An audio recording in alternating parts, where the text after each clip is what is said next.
The night air on the airfield carried the faint tang of oil and frost. The hangars stood silent, except for the occasional clang of a spanner and the low hum of a generator. Lieutenant Robert Channer stood near the open engine cowling of his Mosquito, a cigarette glowing between his fingers, watching two riggers work under the dim yellow light. Banks, the squadron's engineering officer, knelt beside the starboard engine, sleeves rolled up, face streaked with grease. "Keep that line steady, Mick," he murmured. "If this leaks, we'll have a barbecue before dawn." Channer glanced toward the flight line, where other aircraft rested under canvas covers, indistinguishable from his own. DZ-414 looked ordinary enough, just another war machine waiting for dawn. But tonight, she carried something that no other Mosquito on the field did. Banks had been whispering about his idea for weeks, a modification that could push the engines beyond their factory limits. Officially, it was impossible. Unofficially, Channer was willing to try anything that gave them an edge against the Luftwaffe's dwindling but dangerous interceptors. The last time he'd tangled with a German fighter, the enemy had slipped away into the clouds, leaving only a flash of silver and a memory of the pilot's oxygen mask. That face had haunted him ever since. He'd sworn it wouldn't happen again. Banks stood rubbing his hands together. "That's it. She's ready for testing." His tone was a mix of exhaustion and excitement. "If the capsule responds the way I think it will, we can hold higher boost. Pressure at altitude without the regulators choking us. Down." Channer raised an eyebrow. "And if it doesn't?" Banks hesitated. "Then you'll have a very expensive firework on your hands." "Sir." The pilot gave a half-smile. Comforting, he flicked his cigarette into the dark and climbed into the cockpit, running his hands over the familiar array of levers and gauges. Everything looked normal by design. Banks had made sure the modification was invisible to any passing inspector. Even the log entry was vague. Fuel mixture optimization, routine adjustment. It sounded harmless. The Merlin engines coughed to life one after another, twin roars splitting the stillness of the airfield. The vibration shook the hangar walls. Banks watched the exhaust plumes shimmer blue-white in the cold night. There was beauty in that sound, a kind of violent harmony. Channer throttled up slightly, eyes on the boost gauge. The needle climbed higher than regulation allowed. The engines didn't falter. "It's holding," Banks shouted over the noise. Channer's voice came through the intercom, crisp and steady. "She feels smoother, like she wants to climb." "She will," Banks replied, "but easy does it. I don't know what happens past 30,000. The test flight wasn't official.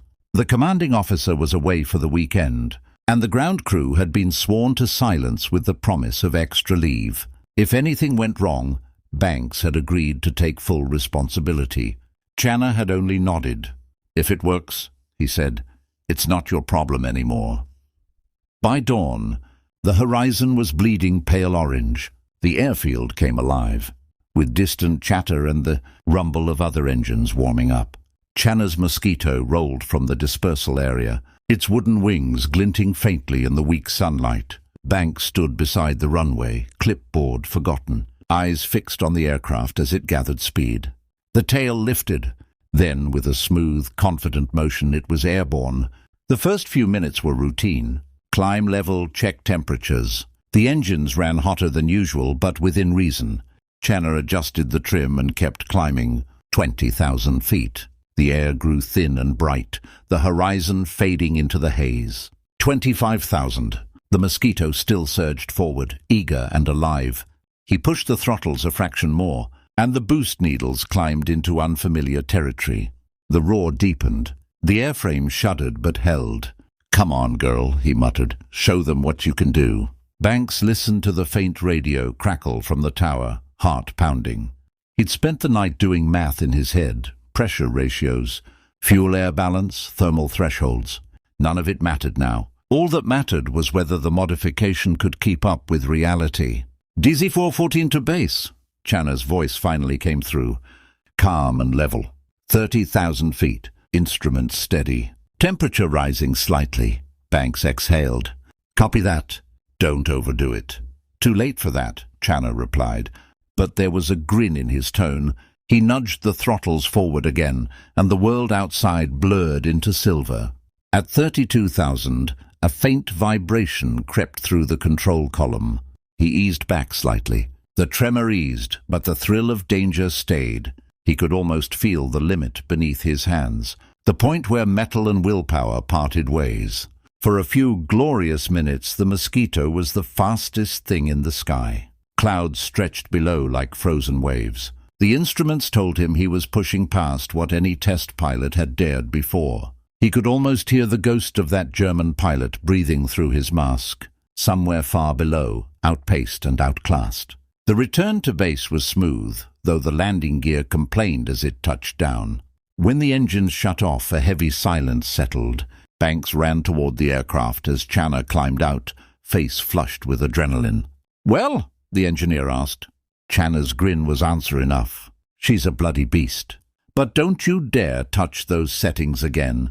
Banks laughed nervously. "I wasn't planning to." He glanced around, making sure no one else was near. "You realize this isn't going to stay secret for long. Then let them ask," Channer said, wiping sweat from his brow. "Just tell them it was initiative." Banks watched him walk toward the mess hall, sunlight catching on his flight jacket. For a moment, pride overpowered fear. He'd done it, proved that the Merlin could give more than anyone had imagined. But as he looked back at the quiet Mosquito, something twisted in his gut. It wasn't meant to be pushed that hard. He knew that every miracle in engineering came with a hidden cost, and in wartime those costs were always paid in blood or wreckage. By the time the rest of the squadron arrived, DZ-414 was just another aircraft on the line. No one noticed the faint heat shimmer rising from her cowling, or the way her engines clicked softly as they cooled, like a heartbeat slowing after a sprint. Banks wrote a final note in the logbook before leaving the hangar. Performance satisfactory. Adjustment retained. Then he closed the book, locked it away, and told himself he'd sleep. But he knew he wouldn't. Not after what he'd unleashed. Banks didn't sleep that night. Every time he closed his eyes, he saw the boost needle, climbing into the red, and heard the rising pitch of the Merlin straining for air. By morning, he had convinced himself that the success of the experiment was a fluke. He would quietly revert the system before anyone noticed. But when he reached the hangar, Channer was already there, flight suit half-zipped, eyes bright with excitement. "Morning, Rob," Banks muttered, trying to sound casual. Channer tossed him a grin. "Morning? It's a bloody fine one. I've just had a word with intelligence. They're looking for a reconnaissance crew for a high altitude. Run over Bremen tonight. Guess who volunteered?" Banks froze. "You can't be serious." "I'm deadly serious," Channer said, checking his watch. "They've been losing aircraft every week. If this mod gives us another 1,000 feet over the flak and fighters, we'll get what no one else can." Banks looked around the hangar, lowering his voice.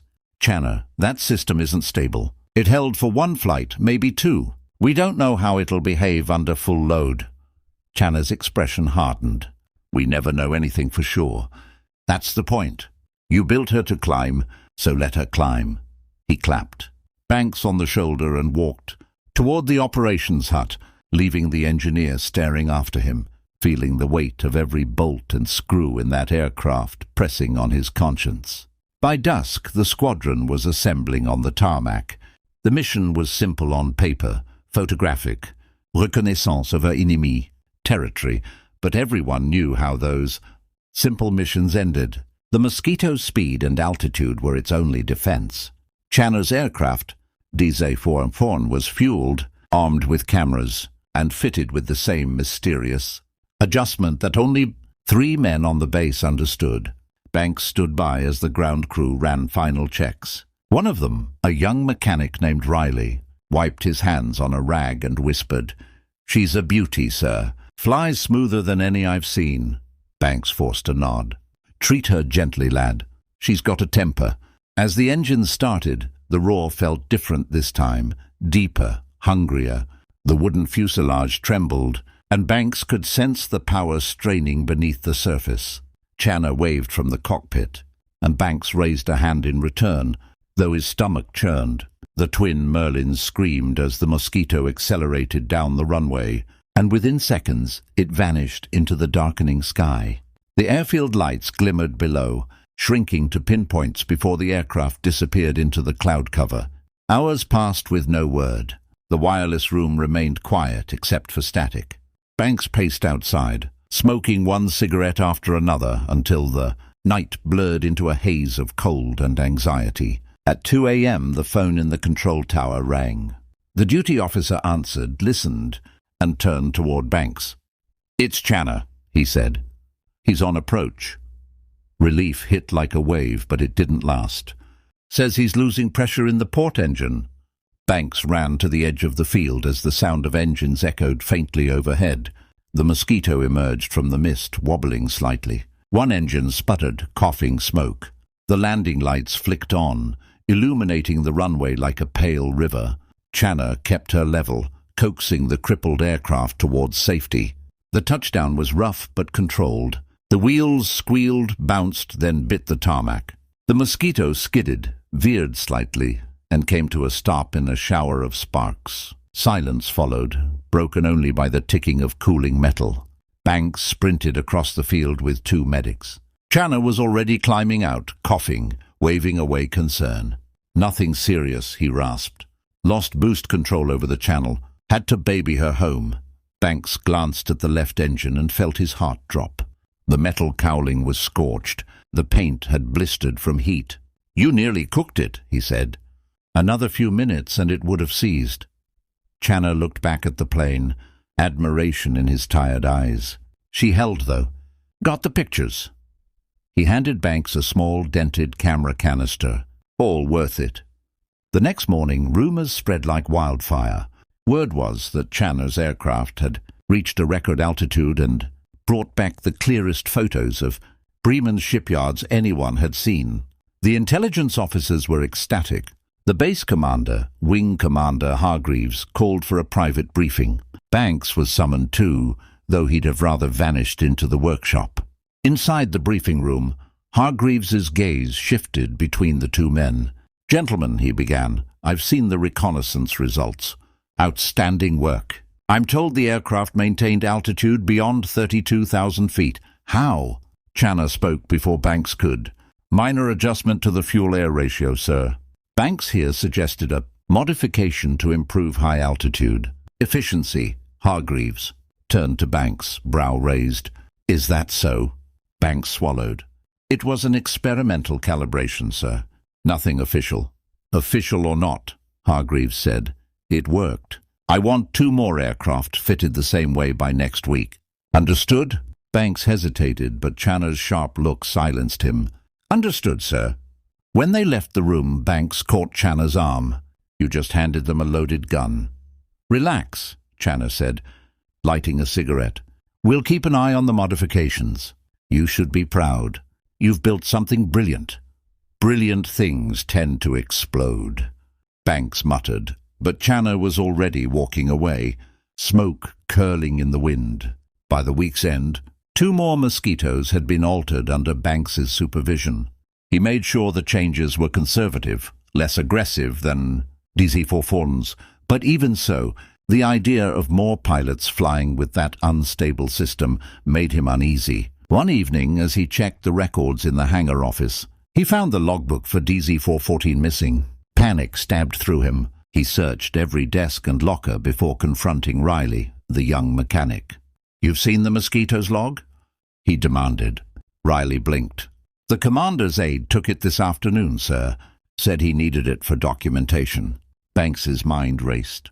That meant the secret was out. The higher-ups would dissect every note, every entry, until they realized just how far outside regulations he'd gone. He sat at his desk long after the others had gone, staring at the empty space where the book had been. The success that had felt like triumph a few days ago now tasted like guilt.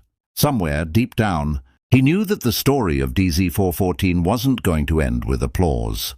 Something was coming, something inevitable. Outside, the wind rattled the hangar doors. The night shift crew passed, their laughter fading into the distance. Banks stood and looked at the dark silhouette of the Mosquito through the window.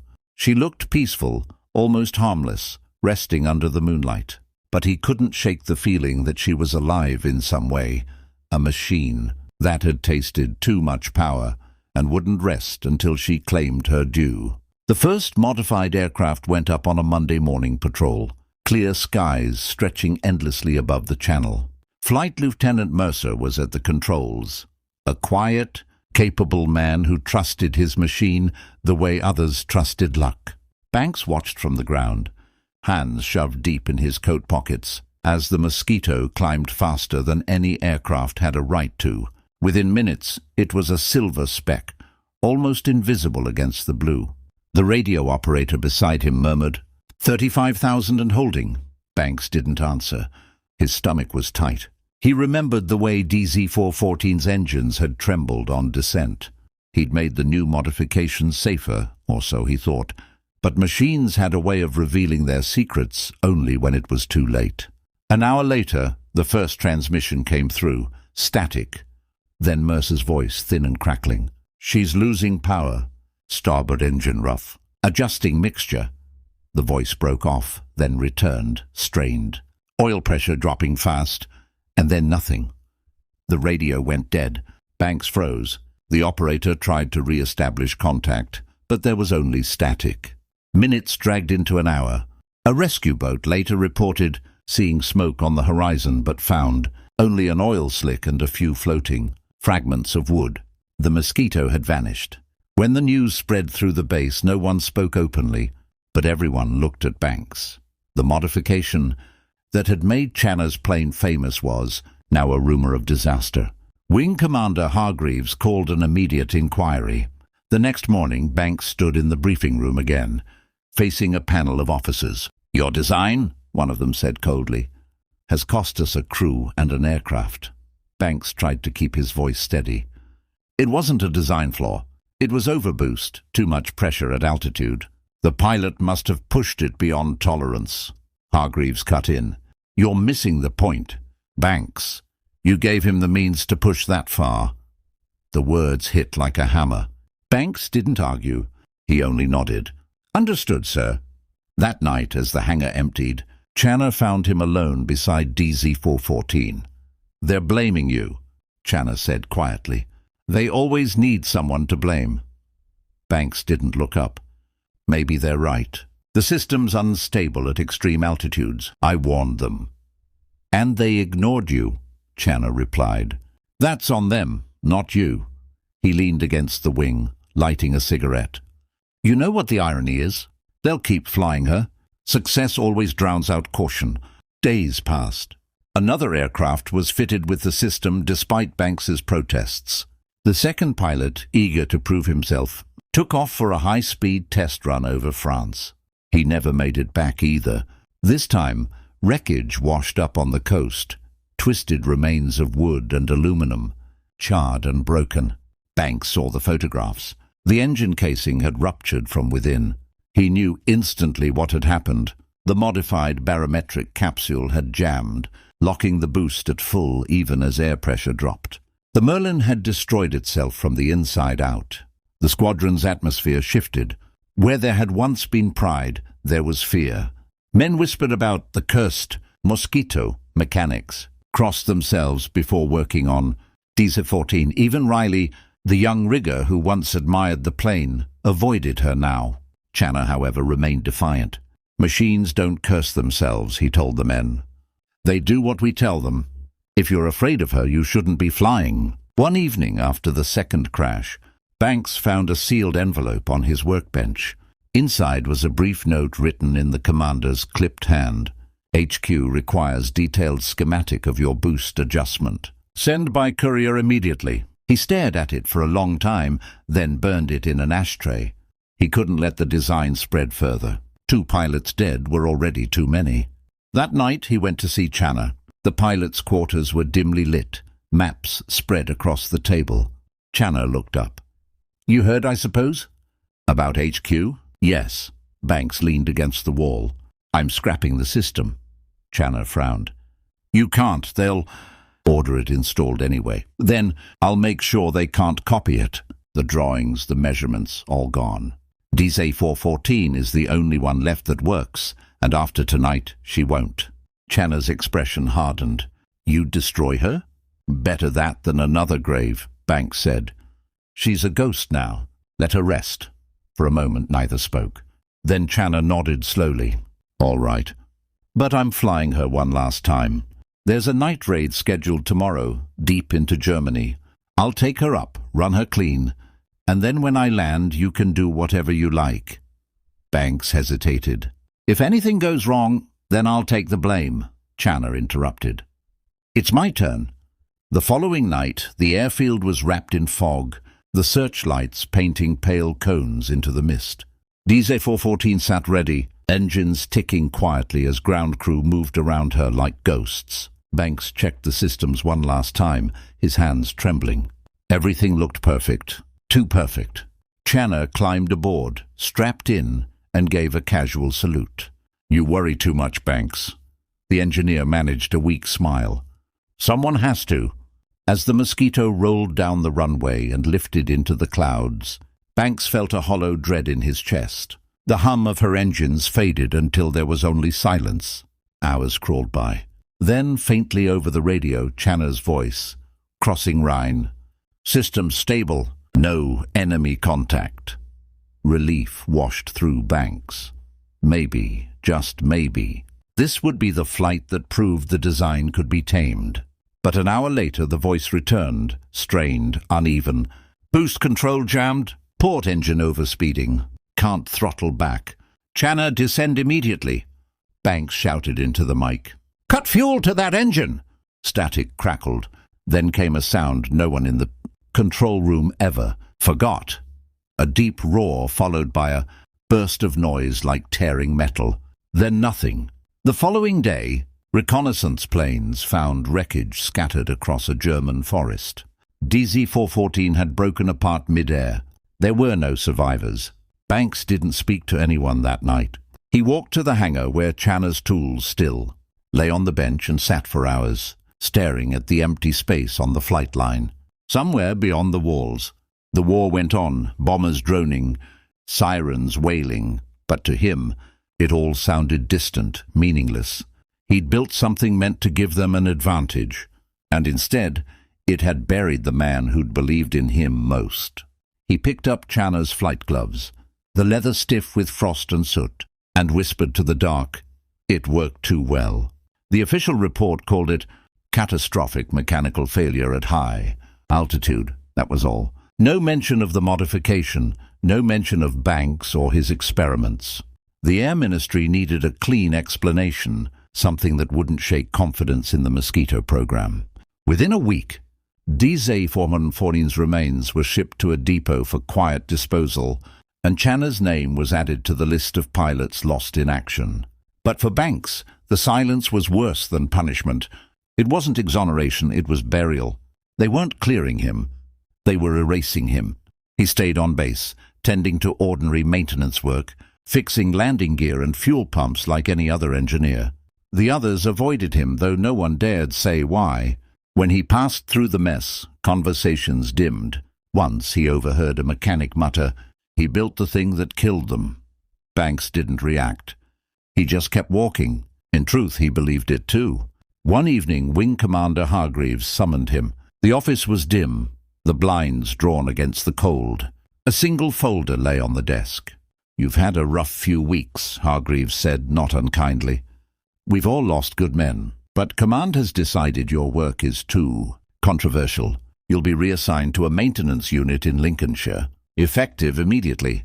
Banks stared at the folder. "Reassigned or dismissed?" "Reassigned," Hargreaves said. "Officially. Unofficially, you're finished with modifications. From now on, you stick to the manual." Banks nodded. He'd expected as much. "And Channa?" "A brave man," Hargreaves said. "But he took a risk. You both did. Sometimes bravery and foolishness look the same from above." He handed Banks a small envelope. "Personal effects." Banks opened it outside. Inside were Channa's watch and dog tags, blackened at the edges. He closed his fist around them until the metal bit into his skin. That night, the fog rolled over the airfield again. The hangars loomed like ghosts. And the empty dispersal where DZ-414 once stood looked barren under the dim lights. Banks walked the perimeter slowly, as if expecting to see her shape emerge from the mist. Instead, there was only silence, the kind that felt alive, heavy with things unsaid. A week later he arrived at his new posting. The Lincolnshire base was dull, flat, and far from the front. His job was simple: inspect engines, file reports, follow procedures. He did it mechanically, without interest. The war raged on elsewhere, but for him it might as well have been over. Yet one morning, as he was checking a line of Spitfire engines, an officer from the ministry arrived, a thin man with steel-rimmed glasses and a briefcase. "Lieutenant Banks." "That's right." The man offered a polite smile that didn't reach his eyes. "I'm with Engineering Research Command. Mind if we talk privately?" Inside the maintenance office, the man opened his briefcase and spread a series of photographs across the desk. They were of DZ-414, wreckage pieces laid out in neat rows, engine fragments tagged with notes. "You recognize these?" Banks nodded. "What about this?" The man slid over a close-up of the boost control system. The restrictor and altered linkage were still visible. "Unusual setup," the man said. "We found it intriguing." Banks stayed silent. The man continued. "You were the one who designed this modification, correct?" Banks hesitated. "Yes, but it wasn't approved. And it failed." "It failed under combat conditions," the man corrected. "But the theory, very sound. The Air Ministry is interested in your approach. They believe it could be stabilized with proper materials and pressure compensation. It could extend performance across the fleet." Banks stared at him. "You can't be serious." "That design killed 3 pilots." The man shrugged lightly. "The war kills pilots, Lieutenant. We're here to win it. You've proven the concept works. You just didn't have the resources to refine it." He leaned forward. "We do." For the first time in months, Banks felt something other than guilt. Anger. "You want me to rebuild it? To start over? After all this?" "Not rebuild," the man said calmly. "Perfect it. History doesn't remember who makes the mistakes, only who finishes the job." He slid a paper across the desk, an official transfer order to the Ministry's Research Division. "You'll have full clearance, a lab, and a team. Your friend Channer would have approved." Banks's jaw tightened. "Don't use his name." The man said nothing. After a moment he gathered the photos, left the transfer papers, and walked out. Banks sat in silence for a long time, staring at the single line on the order: Project Tempest, High-Altitude Engine Optimization Program. That night, sleep didn't come. He kept seeing Channer's Mosquito breaking apart in the clouds, the sky burning white. He thought of the officers, the scientists, the factories waiting to turn his design into another weapon.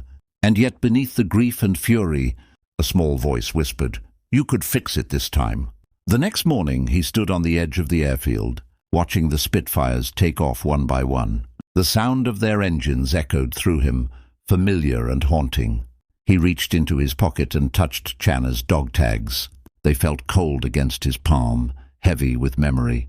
Then he turned and walked toward the commander's office. "I'm declining the transfer," he said simply. The clerk behind the desk looked up in confusion. "Sir? Tell them I'm unfit for further experimental duty." "Medical reasons. Anything you like." He placed the unsigned papers on the desk and left before anyone could stop him. That evening, Banks packed his tools, his notes, and a single photograph of the squadron, taken months ago, before the experiments began. He left the base quietly, catching a train north. No one asked where he was headed. Some said he returned to his family farm. Others whispered he'd gone to Scotland to work in a civilian factory. The truth was simpler. He disappeared. Years later, when the war ended and peace returned, the Ministry of Defense began reviewing classified wartime projects. Among the files marked abandoned, there was one labeled Banks, Reach a Boost Control Experiment, DZ-414. Most of the papers were missing, the diagrams incomplete. The only surviving record was a faded logbook entry in a pilot's neat. Handwriting, fuel mixture optimization, routine adjustment. No one ever traced what happened to Robert Banks, but A few old mechanics swore that sometimes, on foggy nights near the abandoned airstrip, they'd hear the faint echo of twin Merlins roaring far above the clouds, climbing higher and higher until the sound faded into silence.